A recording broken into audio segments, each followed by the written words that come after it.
Sustain267. Welcome to the Sustain267 Podcast, where we host conversations on climate change and sustainability in Africa. In this episode, we bring you the third episode of the Climate Talk series, and I am your host, Abdullahi, and I'll be co-hosting with Jeremy. Hi again, Jeremy. Hey everyone, good evening, good afternoon. Sustain267 Podcast in partnership with the Global Shapers Community Climate and Environment Steering Committee, Sub-Saharan Africa, which is made up of the global lead Kamal, regional leads Gerald, Jeremy, and myself for Southern Africa, joined by hubs Abuja, Accra, Durban, Gaborone, Nairobi, Lagos, and Victoria, are proud to host the Climate Talk series. This is a 6-month webinar series aimed at fostering knowledge and sharing on challenges and solutions to climate change and environmental issues through the lens of Africans and some of the Shaper projects.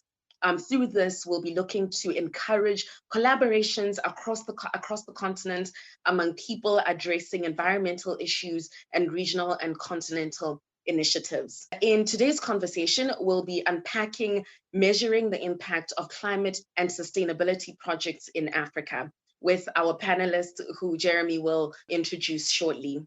So, as we know, we host events, we host projects, we do mini projects, we host webinars, and some of our businesses even are aimed at climate change and sustainability in Africa.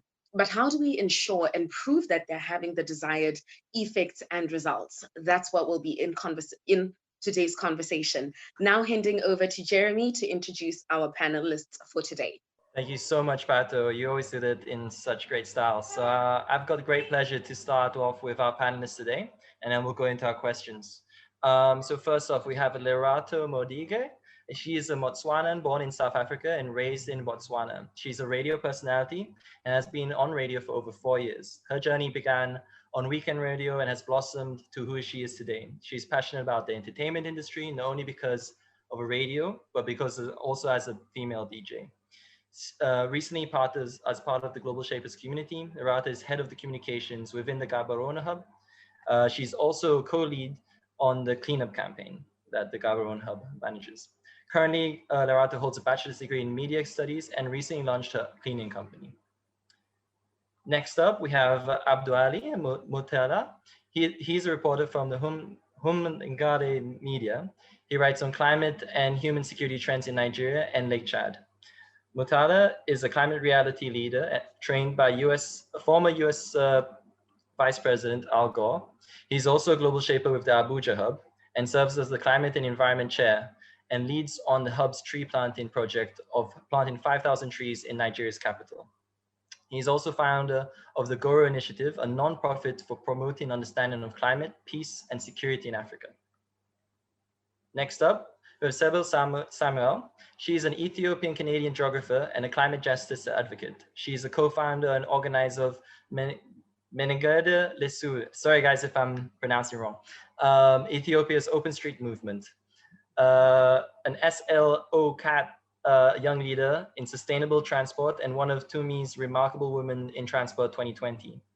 Her experience in East Africa, Latin America, and Canada, working with international institutions and civil society organizations on climate justice, multimedia communications, and socio-ecological resilience.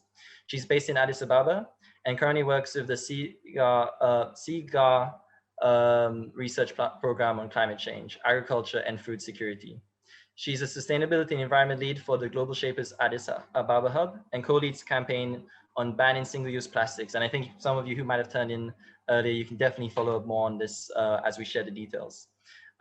She's a mentor for the Africa inaugural Women's for Climate Mentorship Program in Addis Ababa, and she holds a Bachelor of Arts in Geography and Anthropology from McGill University and a Master's in Environmental Change and Management from the University of Oxford. So a very well welcome to you all. Thank you for that, Jeremy. Before we begin today's conversation, some of our Nigerian counterparts will be joining us a bit late because they're having a meeting around the EndSARS movement. So I would like us as well to take a minute to honor the End SARS movement. This is where Nigerian youth are calling to the end of the Special Anti-Robbery Squad, which is a controversial police unit that attacks, extorts, and kills Nigerian youth. There were nationwide protests when it started, and those then grew to be global protests, and they were protesting against police brutality. To keep updated with the activities, please follow the hashtag EndSARS. So this is on any social media, and use it too to amplify the voices of our Nigerian brothers and sisters. Thank you to the youth of Nigeria for reminding us of the power that we yield as youth, and may the lives that have been lost rest in peace. We shall take a minute to observe and reflect on their untimely passing and the time that our Nigerian counterparts are going through.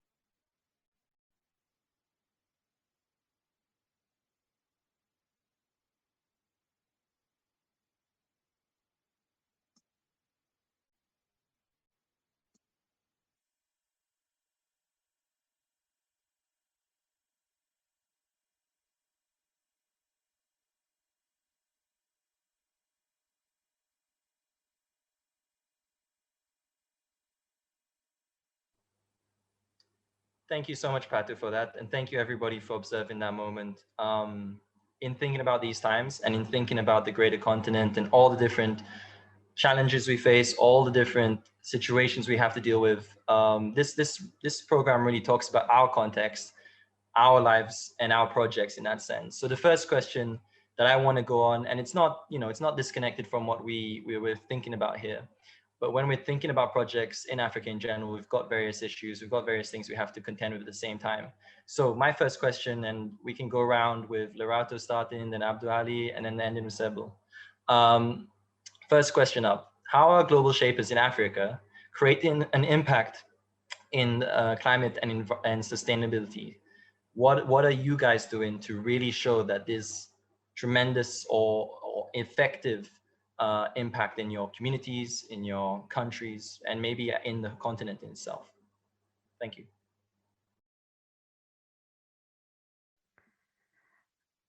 Thank you so much for the question, Jeremy, and hi, everyone. Well, in our hub, which is Gaborone Hub, what we've done and really focused on, and what you touched a bit about in being a co-lead of, is something called the cleanup campaign.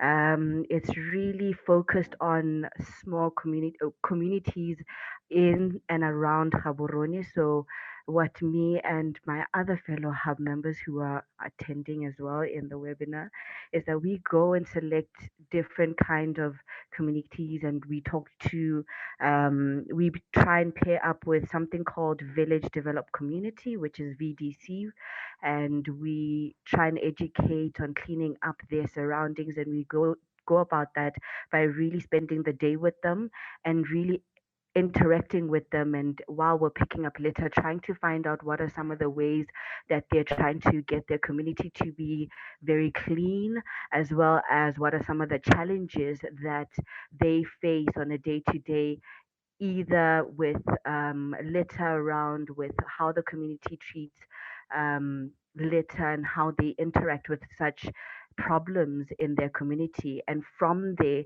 we then try and see how we can bridge that kind of gap. And even if we aren't able to not always bridge the gap, the fact that we were there has sort of a personal impact.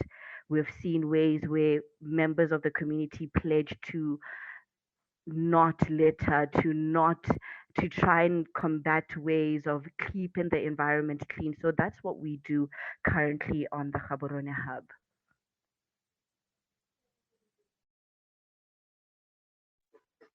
Thank you, Jeremy, for the introduction. For Abuja Global Shapers, What we have been doing over the past few months is to plant 5,000 trees. That was our initial target. But we have surpassed that. We've planted 5,360 trees. We started in April with a with a call out to over to applicants who had the. So what we did was to ensure that our project was localized. So we made use of partners that were just based and also connect with the community, because we are planting trees to fulfill our climate change uh, action, and also to complement the government's climate change commitments to reduce mitigation and also improve resilience. But we are also solving localized problems, and so that's why we had to target our community groups, and especially young groups. And so we planted trees in both urban areas and rural areas. In rural areas, the idea was different. In some communities, we planted economic trees to provide nutritious supplements for families, to also provide extra income. So we give them cashew, mango, oranges. And so these rural communities, when these trees grow up, they get to sell the fruits and make income, or they use it in their household. And then thirdly, we also, it in the sense that there's a lot of issues that comes around land land degradation. When land degradation is one of the significant contributing factor to conflicts in this part of the world, either due to runoff that leads to erosion of the land and other form of land degradation. And so we also planted trees to reduce that. And then fourthly, a lot of communities tend to use firewood as their cooking alternative, and this leads to also cutting down trees. And so what we did was, apart from just planting these trees for economic benefit, for as a form of environmental peace building, we also try to educate people on the need of planting new trees and protecting existing trees. We understand the dynamics of their community, in the sense that they need to use those firewood, but since they don't have an alternative for now, then they need to also plant new trees, while also with dialogue about them. When they can, they should use alternative. And so we also planted trees in urban areas, trying to promote green spaces in urban areas. The temperature is rising.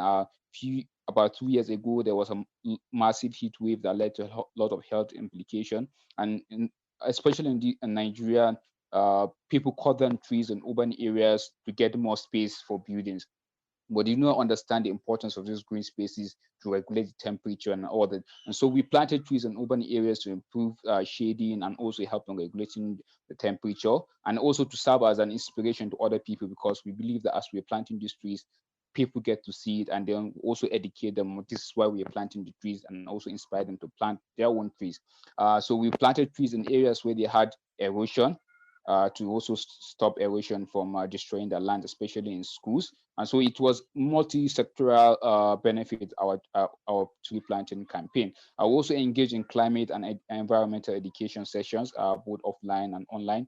And one of it was about COVID and climate change.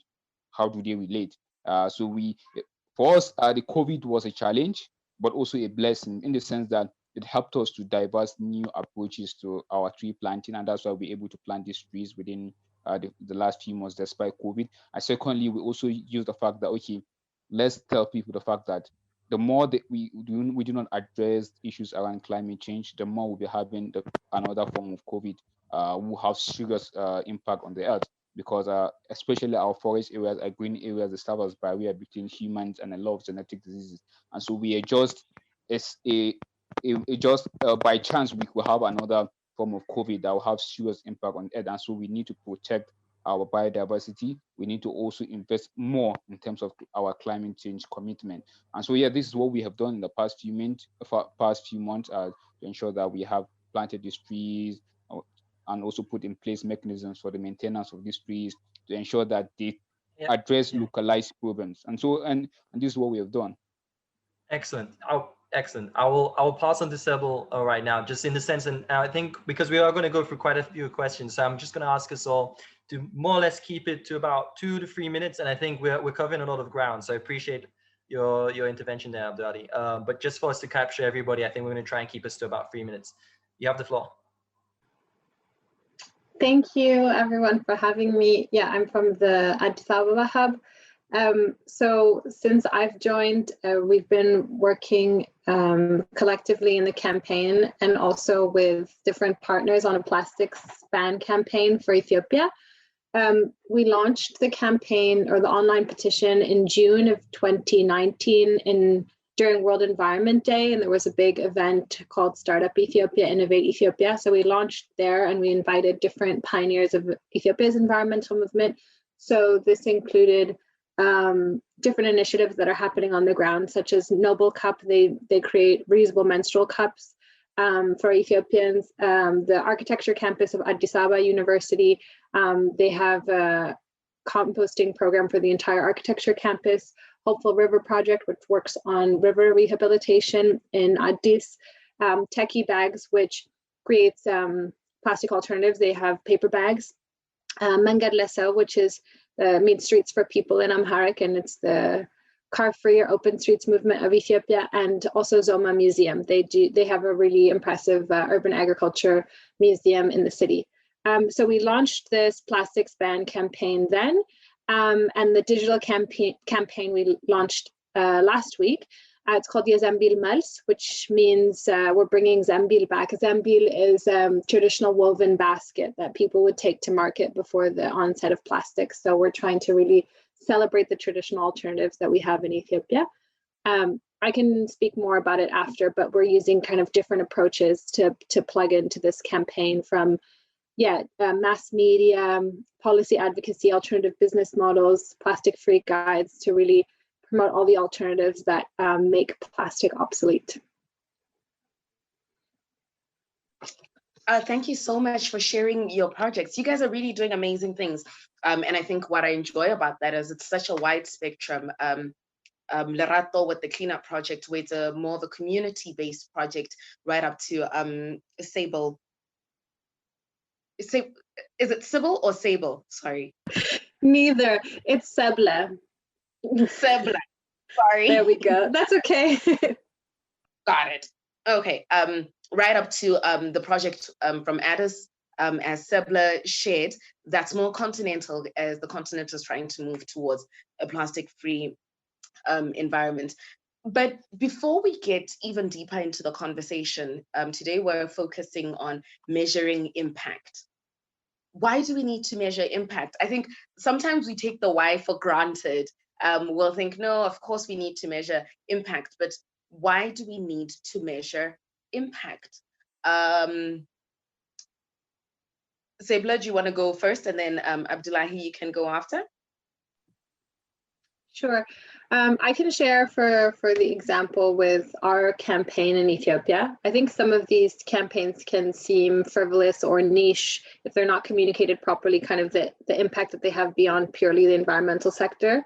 So obviously the onset of plastic displaces a lot of other economic opportunities, such as zambils or these cloth bags. So it's important to measure kind of what have been the job losses in more traditional fields with the onset of these plastics is one thing, but also the way that we manage our waste. We don't have proper waste management systems. So a lot of the time how we deal with plastic waste is by burning it. Yeah, it's not really, there's not been significant study into what are the health impacts, although we know that they are quite negative of the health impacts of burning plastics, having these be beside homes, and what happens with our respiratory tracts, all these things. Also on the larger scale of waste to landfill, the methane that's put out, the greenhouse gases that come from this.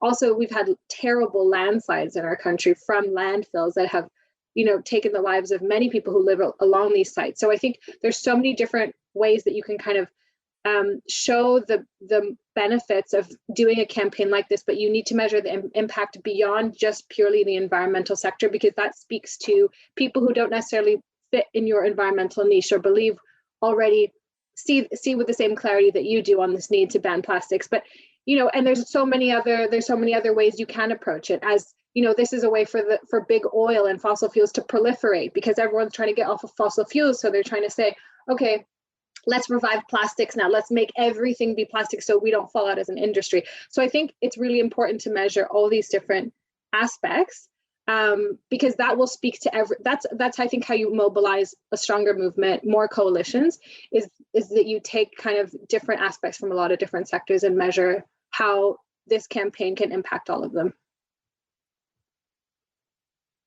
Definitely looking at involving as many voices as you can so it resonates with more people. As you were saying that, I remembered something that I heard a few weeks ago on another webinar where someone said climate change is not only an environmental problem, which speaks to what you're saying about the whole intersectionality thing. Abdullahi, would you like to weigh in on why we need to measure impact? All right, thank you, Patron.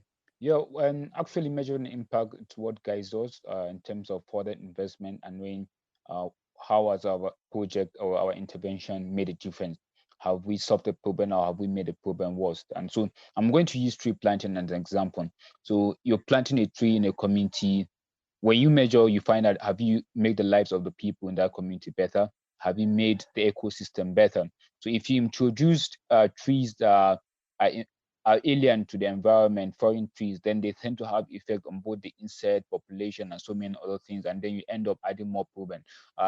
In the 60s, or 60s and pre-colonial era, the colonial government introduced some species of trees from abroad into Nigeria to as part of the efforts to address deforestation, and that ended up actually causing more problem because some of these tree species were actually draining more water from the soil, while some of them again were serve as fuel whenever because of this slash and burn technique of farming, and so these trees just burn up like fuel, and they were new trees that were introduced. So generally, you have to measure what is the impact of the trees you're planting in terms of economic development of the community, what is the environment impact. And so if the impact is great, it means that more investment can be made in that environment. And also the studies that you get, the data and the data that will be both in terms of scientific data and also data from the people in terms of how they relate to the project helps you to shape further investment, probably not just in that community, but in other communities. So it's super important to measure the impact of the project,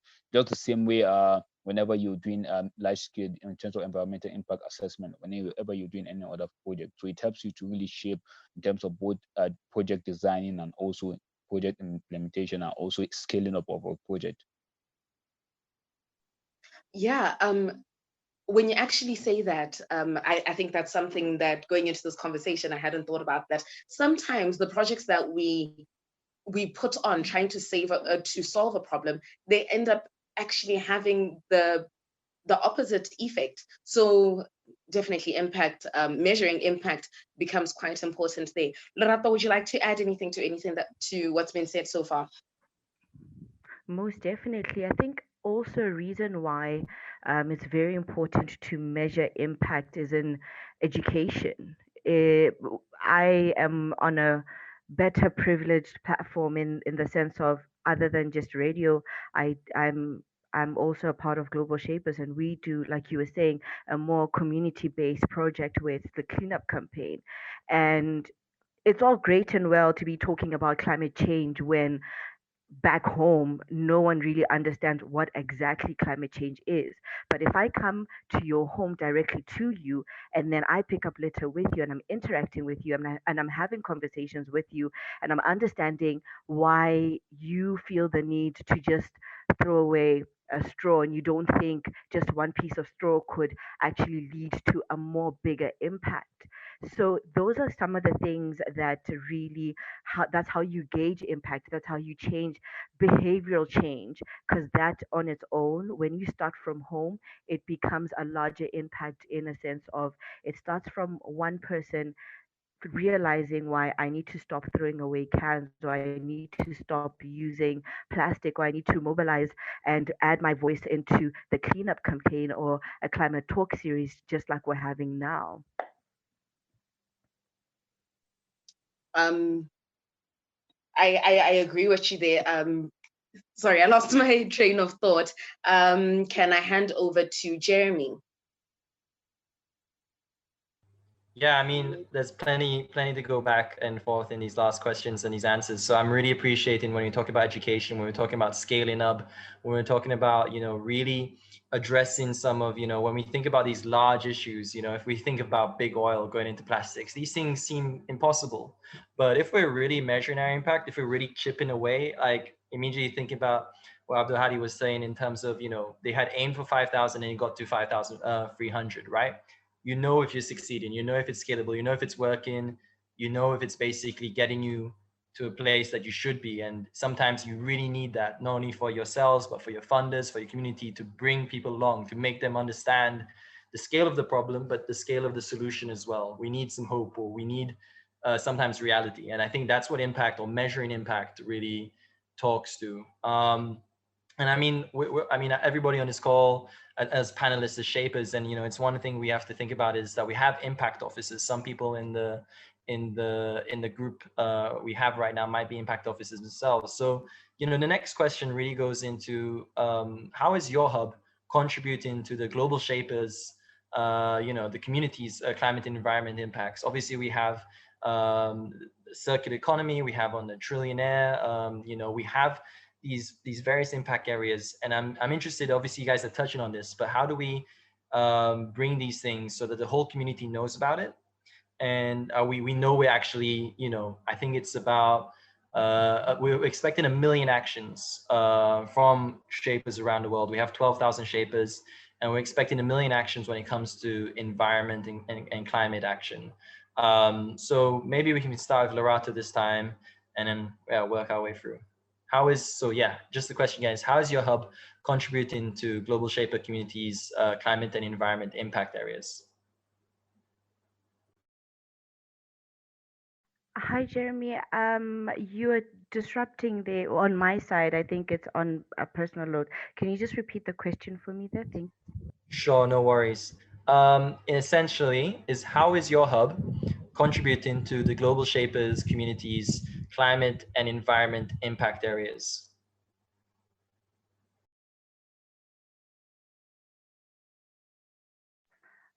Okay. On our end,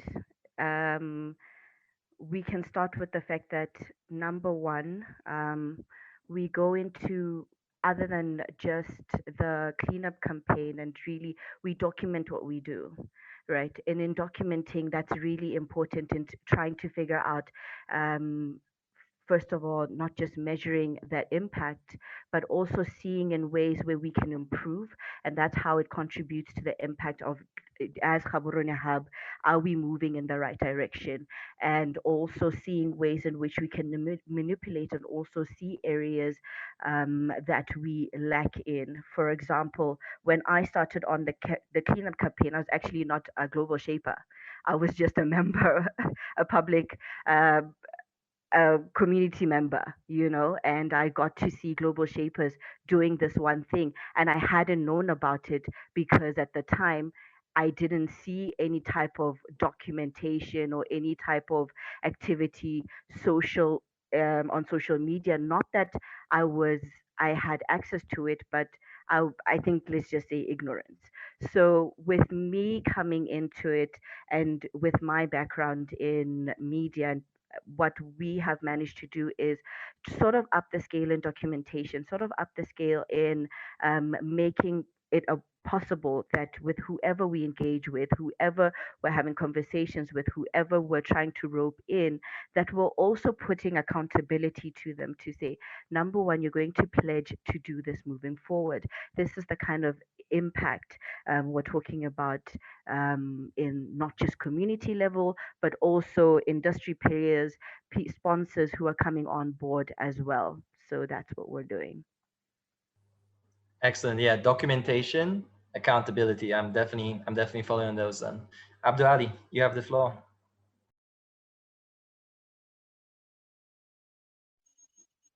Yeah, hello. Yes, I can hear you now.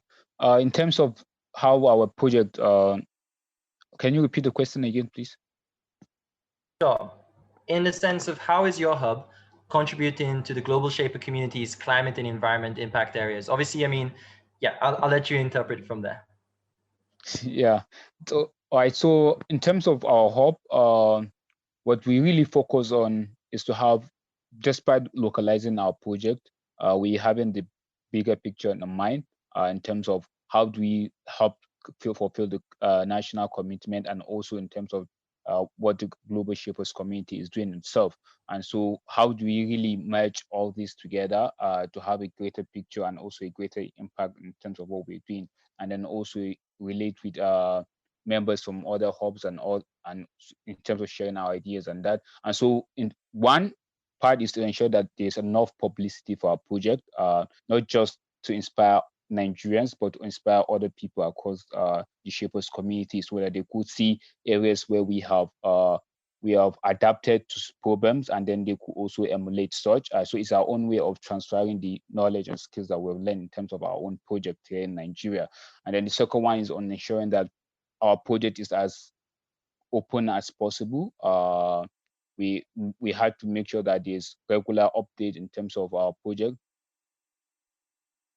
We had to ensure that there was regular update, optimizing the use of social media to update our project.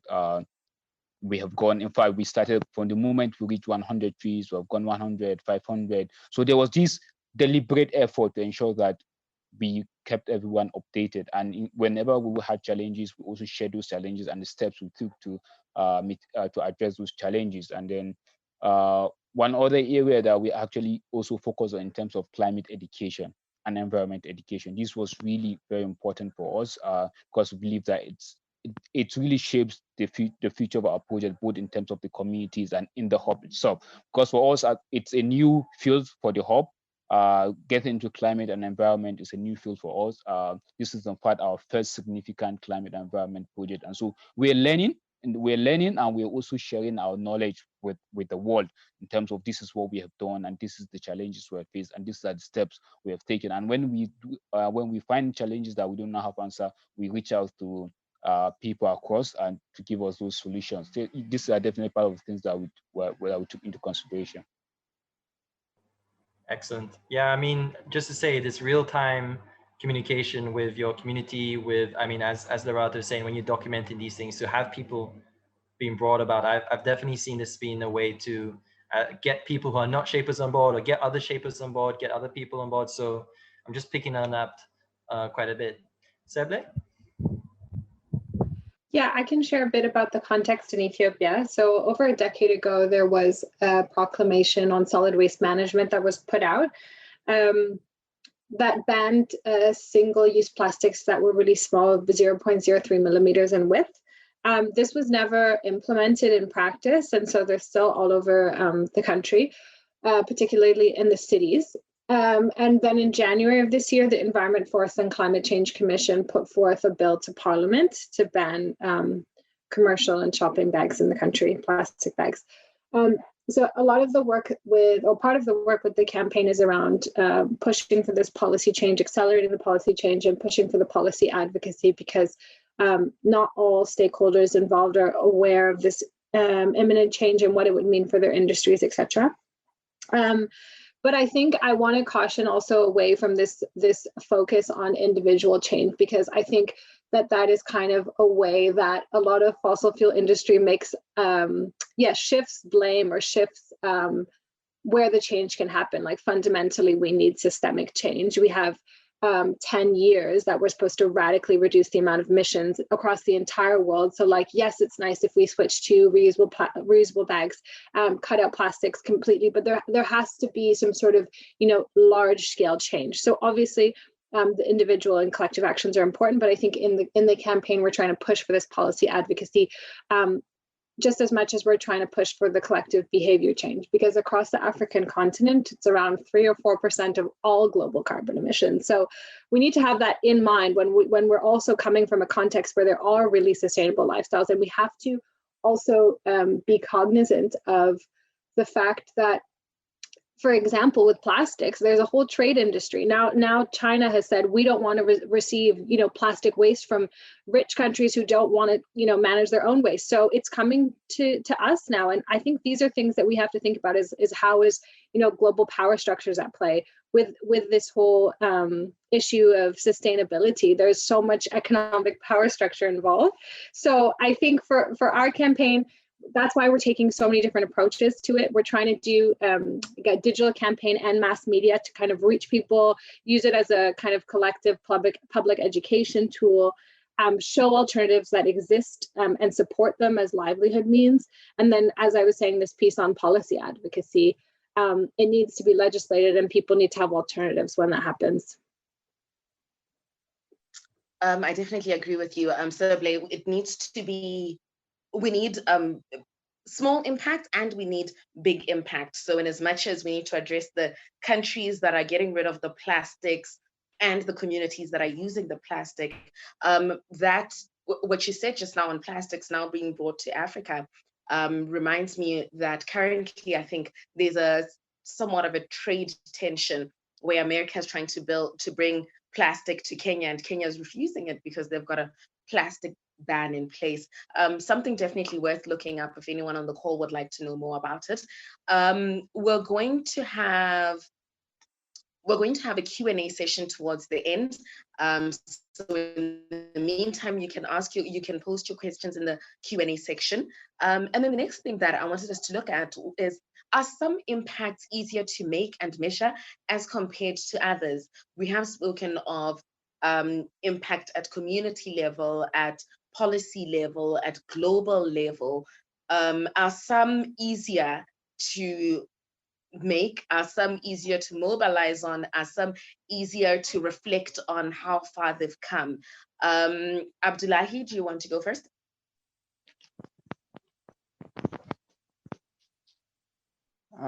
Hello. Yeah, thank you for that question. It's quite an interesting one, in the sense that some impact areas are easier to measure than others. I feel the impact areas around communities are much more easier to measure when you're able to win the hearts and minds of the community and ensure that your means of engagement is as indigenous as possible. Basic things like your mode of dressing, you're talking with them, you get to really hear a lot from the communities, and also you get to learn a lot because it's a two-way thing. A lot of times these communities tend to also have solutions for us, uh, because they tend to live as sustainable as possible. They have with very limited impact on the environment, and so we also learn from them. They have knowledge of trees that have been useful for them for centuries, and we learn that. We also learn basic things like building techniques and other things, and so we learn from the communities as doing this conversation. But difficult one is in terms of the policy side, and so we have seen. Even though politicians talk about climate change a lot, the impact of climate change a lot, we're not really seeing that commitment to climate change. If they have 1 billion to spend, they will spend it more on fossil fuel than investing in renewable energy, research and development, and all that. And so in 2019, I visited I visited a state known as Katsina, northwest Nigeria, and that's where we have our first wind park. Massive land, lots of billions of naira invested, but that project has remained stagnant and it has not been completed for decades now, despite the enormous benefit of the project in terms of, because it's the biggest in terms of our own renewable energy efforts in Nigeria. But we are investing more in finding fossil fuel, even in areas that are difficult in the Lake Chad and are very hostile. We are investing in reactivating our refineries, but we're not really investing in the jobs of the future and the future green economy, which is the wind power, and in fact of its own benefit on our economy. So in terms of the policymakers, it's really difficult to know how your engagement with them has really changed their view. Do you really see climate change as an opportunity or just a cost to them because it means investing money that they would have invested in other areas? Or do they have the long-term view? Because a lot of the politicians just want to see the impact now, so that they push sure we have done this is what we have done, we deserve another term. But are they really patient enough to look at the longer picture? And this is what climate action is about, really, and also investment in the emerging and the future green economies, about waiting, about patience, about hope. It's about positive energy, and are they really that? So it's really difficult in terms of the policy side, but in terms of the community, it's easier to really get the feedback and know your impact. Yeah, I think with the political will thing, it's been a frustration that spreads across a considerable amount of Africa. I remember in our ruling party, I think I've shared this before, in their election manifesto, which was last year, they had 5 sentences on climate change. And then you look at how much climate change impacts our lives, and it's a bit shocking that we're not seeing more political will on that front. But I guess the beauty of what you've just said, Abdullahi, on engaging communities is that politicians they want votes, so they respond to what the community demands. So maybe that could be a way of getting to the political will through the community. Lerato, would you like to weigh in on where it's easier to create impact? Where it's easier to create impact. Okay. I For me, in my experience, is that where it's easier to create impact is really on a community level. It's been more easier to be able to communicate with people face to face as opposed to, for example, there are certain campaigns, and yes, it may be on a global scale or more on a, let's say, political scale. And in as much as it's all nice and well to see these big campaigns and which are doing so well, sometimes it doesn't necessarily communicate to the community directly. So it's much more easier, in my experience, to have a more community interaction, because then I can then come back and see how things are. We've had instances where in certain places like Old Naledi, where it's more cleaner and the community in general takes up after themselves. They are not a well off community, but in as much as with their challenges, they still find ways in which they can keep their community clean. So things like this, I think it's much more easier to sort of gauge the impact whenever we're having such projects as global shapers. So I think more especially with the bigger projects or with the bigger global projects, I think it's somewhere there's a bit of a gap there that they can fill. How do I then communicate as a sponsor to somebody who's at home and sitting and watching a billboard that says keep your country clean or keep this clean? Definitely, the running message here definitely seems to be community engagement, maybe as an entry point, seeing as that's where we Yeah. found that it's easiest to create impact. Seble, would you like to share? Has your experience been any different in terms of creating impact? Well, I was thinking in terms of measuring impact. I think what can be easier to measure is sort of the broad strokes in terms of, okay, has there been policy implementation? Has there not? Which industries or which supermarkets or which hotels have decided to ban or not ban this product? Inventories on, okay, how many alternatives are in place now? I think those things are more straightforward to track. I think some of the messier, more slippery things to measure can be around the areas where we don't have proper baselines. So if there's not, for example, areas with proper waste management information, for example, we don't know, in Addis, for example, the waste collection system is very organic, I would say. And we don't have these formalized systems that, pick up, transport, deliver, etc. So that can be harder to track. Okay, measuring everyone who's involved in that value chain and how would they be displaced from income or livelihood if this was to take place, and how can they be kind of reoriented into a circular economy model? How much waste is currently going to landfills? What is the emissions from that? Those things I think are a lot harder to measure at present, just because they can be informal sectors. So I think informality, is harder to measure. It depends what baselines you have, what indicators you have. If a certain product is banned, then how do people's behavior change because of that? I think so. Those areas I think can be more difficult to track than the simple, did this happen? Did it not? Is the policy in place? What is this place producing instead? What's the alternative?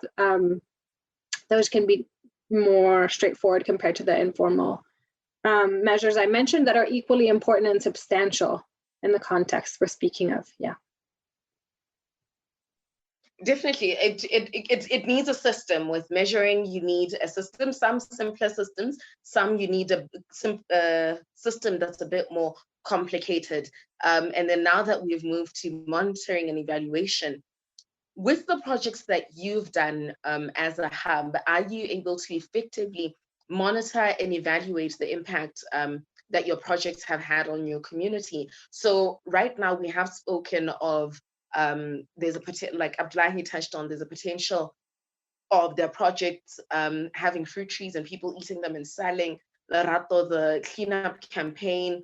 But have you been able, within the projects that you've done, been able to monitor and evaluate your projects? Lerato? It's yes and no.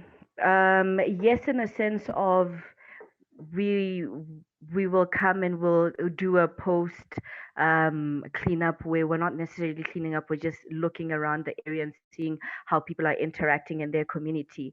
No, in a sense of in as much as we are there for the day, it's not always the case where there's an instant behavioral change in the community.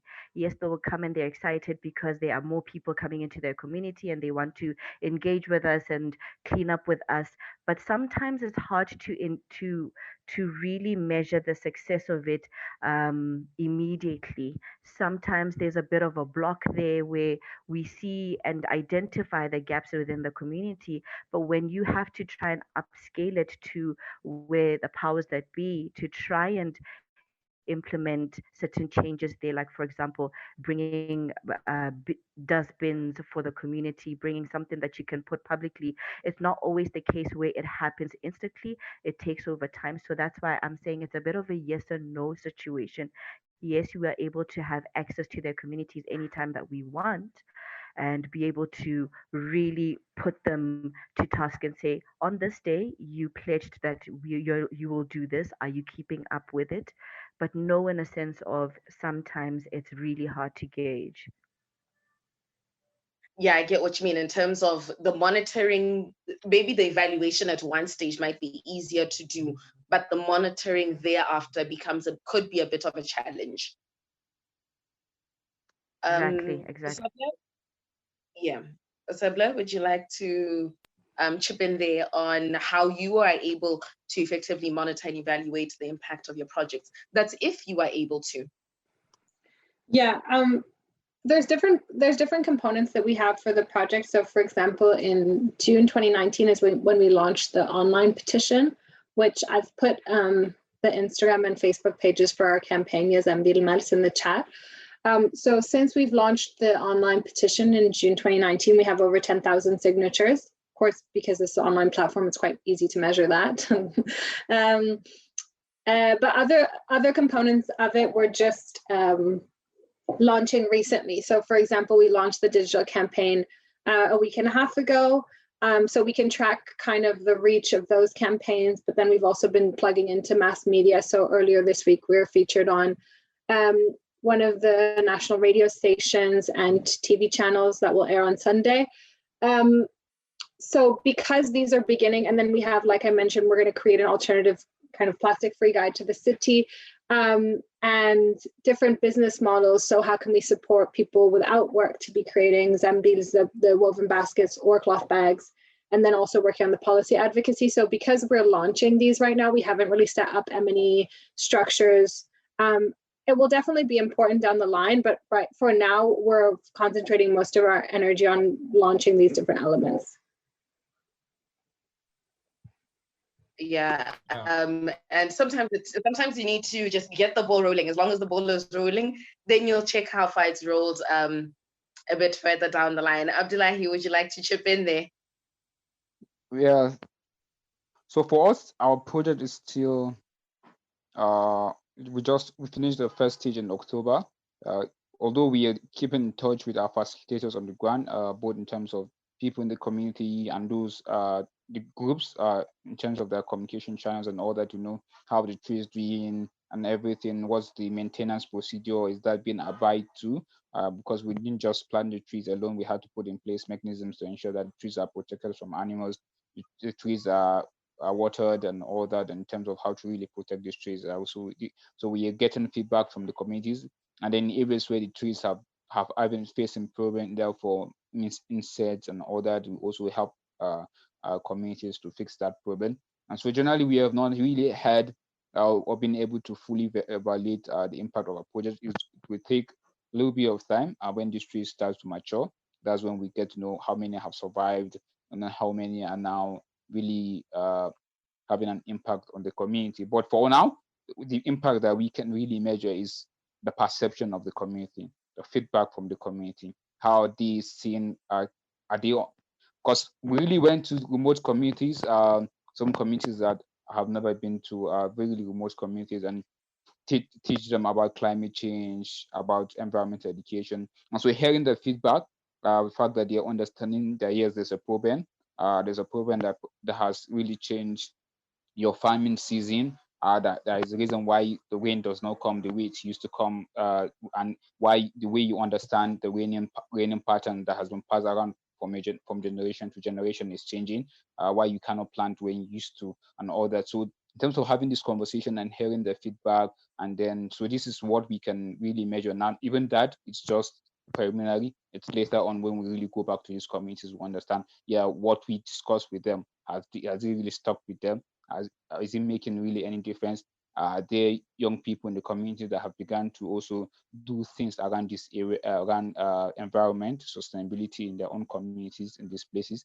And so, in fact, one of the things we did also was to name the trees after young kids in this community. So the idea is the kids serve as like they take care of the trees, and also with the assistance from the family. But it starts as a reminder for the young kids to really protect the environment, because this tree is named after you, and so you have this kind of close bond with the trees. And so it's later on that really we be able to evaluate the entire impact of our project, both in terms of community behavior, and also the environmental and economic impact of the trees. Yeah.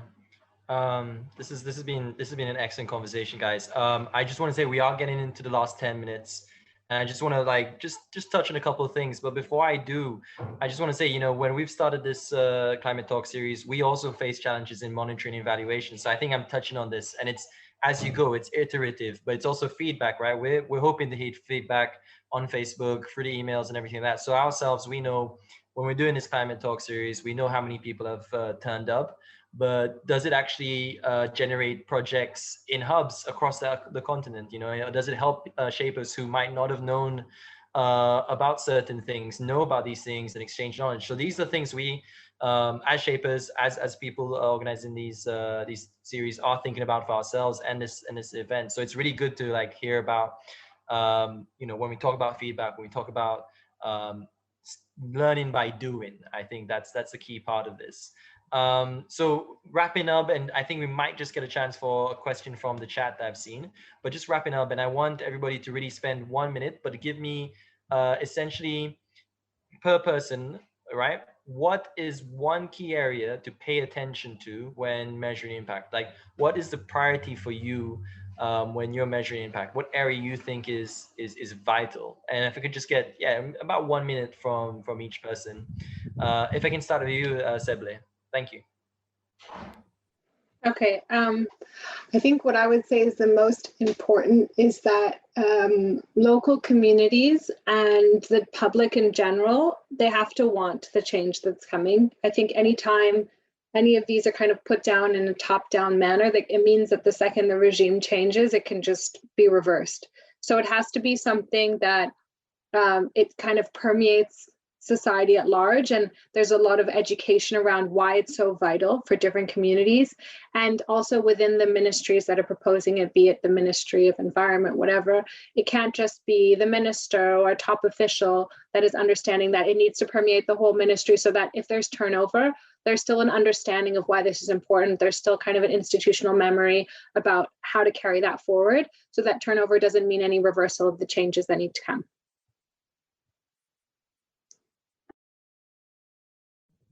Excellent. It's about I would say it's consensus and demand from the people in that sense. Lerato, if you can come in on that. I definitely agree with Seble. I hope I'm saying her name right.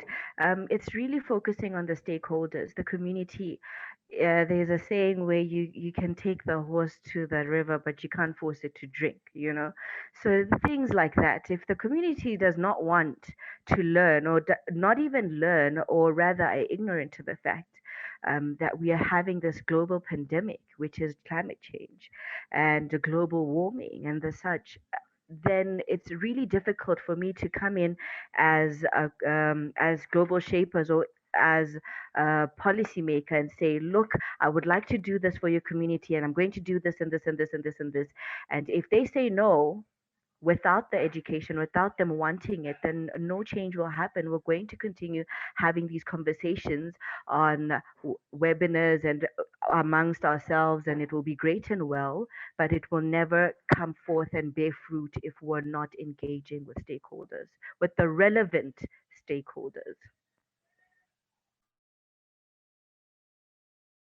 Yeah, I'm hearing consultation throughout. If you have not consulted your stakeholders, if you've not come to a point where they have the information, they're informed, how do we bring things forward? Excellent. Yeah, building on top of that.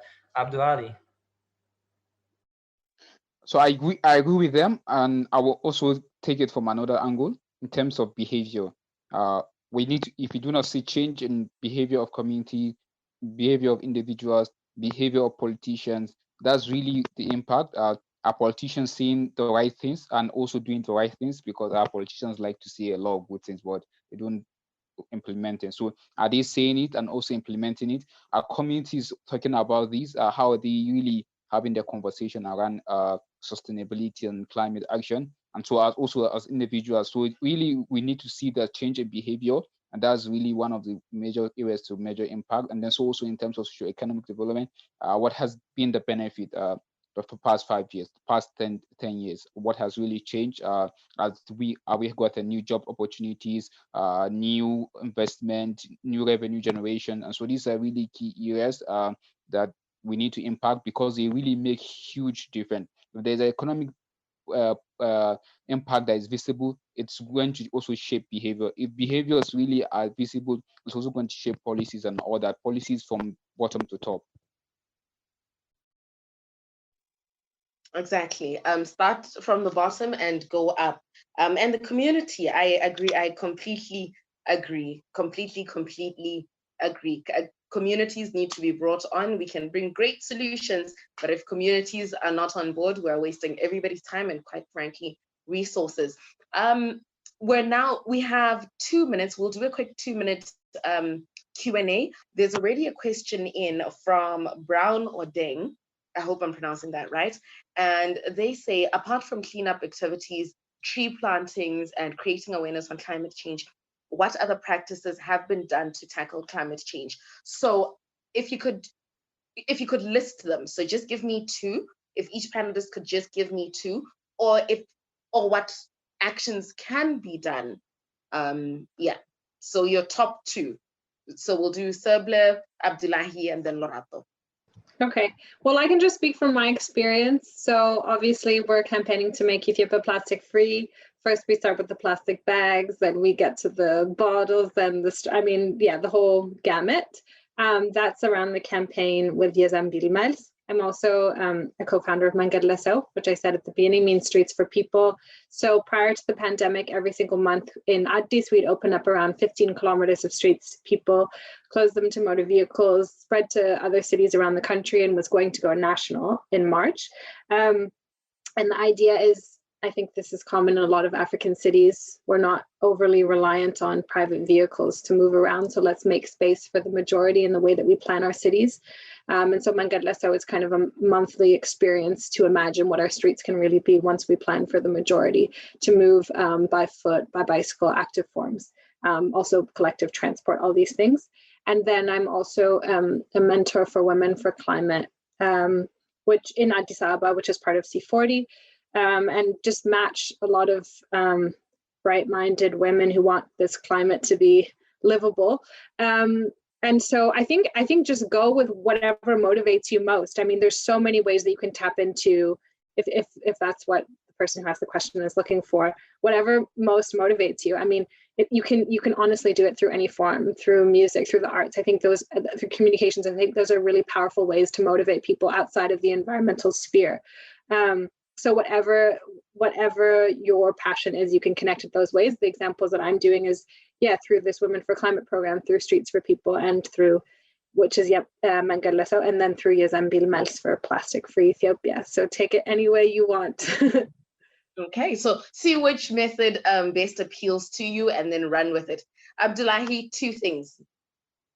Well, two things I do. I will start with myself. Also, I'm a climate conflict reporter, and I also report about climate security. So it's really another avenue that you get to talk about the impacts of climate change and also solutions that are in place, either the Great Green Wall and so many other things. And so, yeah, it's another area of climate change, that's climate conflict and also climate security. And then one other area is really micro-mobility. In terms of how we change our transportation system, using much more systems that do not emit greenhouse gases, from bicycles to scooters and so many other things. In fact, the post-COVID era will be shaped by these micro-mobilities, and also it's a benefit for climate action. The last one is in terms of infrastructure and construction. How are we building our houses? Are we building our houses in a sustainable manner that allows us to adapt to climate change and also reduce our impact on climate change? We will need lots of more air conditioners. How do we build our houses with less use of light, more use of sunlight, and less use of air conditioners and all that? So yeah, these are my own other areas. Lerato, do you want to go ahead? But Abdullahi, I definitely agree with you. Sharing stories is important so we know what's happening, where it's happening, and we can talk about it and do something about it. Lerato, 2 items. What's your list? Yes. Wow, I've been listing in that quite a lot, but I'll just take it through. One thing I think, firstly, that I've really noticed what our country has done is, number one, I spoke about the VDCs, which is Village Development Community, right? They take people who are unemployed and use them really to mobilize things like cleaning up the community. So that's one thing that I really, really believe has really impacted in climate change, especially in the way we take care of litter in Botswana. So that's one thing I must say kudos to them for. So proud. And also just incentives. So the thing that I've noticed as well when doing the cleanup campaign is that there's less cans, less bottles.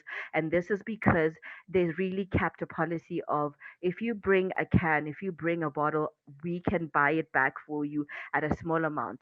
And with that, in my interaction with people, is that when they have their either, let's say, liquor or whatever, preferred drink, juice, whatever, but if it's in a can and if it's in a bottle, they tend to keep that, and they tend to have like a bucket and they'll keep it in even if they're going out for parties. So that's one. Those are two things that I would say really could be ways and practices that other countries could look into in engaging, number one, the community as well, and a little incentive never hurt nobody. Yeah, very true, very true. As we are a bit over time, so I know we're wrapping up now, and we've got 2 questions in the chat, and this is the last 2 we're going to take. Thank you very much from our attendees for giving these questions. What I'm going to do is basically ask one of these questions to a particular panelist, and maybe towards the end, if we have a moment, I might open it up to another person, but we'll see how we answer, because we are going to try and keep it very, very short and sweet to just respect everybody's times. So I wanted to take from our second question: what are some of the methods used to measure impact of your projects? So Seble, if I can go for you on this one. Right now you have this campaign going on. So if you could give me your most effective method that you think is right now working to measure the impact of your project. I don't feel I'm the right person to answer that question because we're just launching, but I'm going to change your question to the other one I saw in the chat, which I think fits better. Hope that's fine. Okay, of how we collaborate across hubs to amplify impact, because I think that's something super helpful that we've had Jeremy with the East Africa sustainability leads for the different hubs, because, for example, the idea of the plastic-free guides for Addis came from the Nairobi Shapers had done a similar plastic-free guide. So I think if we can cluster around, if we're working on different themes, how can we share that, especially across East Africa? We already have Rwanda, Kenya, Uganda, and now I think Tanzania that already have these plastic bans. So obviously the hubs in these countries can really be helpful in teaching everyone else in the region how they got to this place if they were involved in that campaign. And you've connected me with people who were involved in the plastic bag campaign for Nairobi. So I think if we're clustered in really specific campaigns that we're working on, it can be an amazing way to share ideas and lessons from how they've achieved so much impact. So sorry I answered the other question, but I thought it suited better.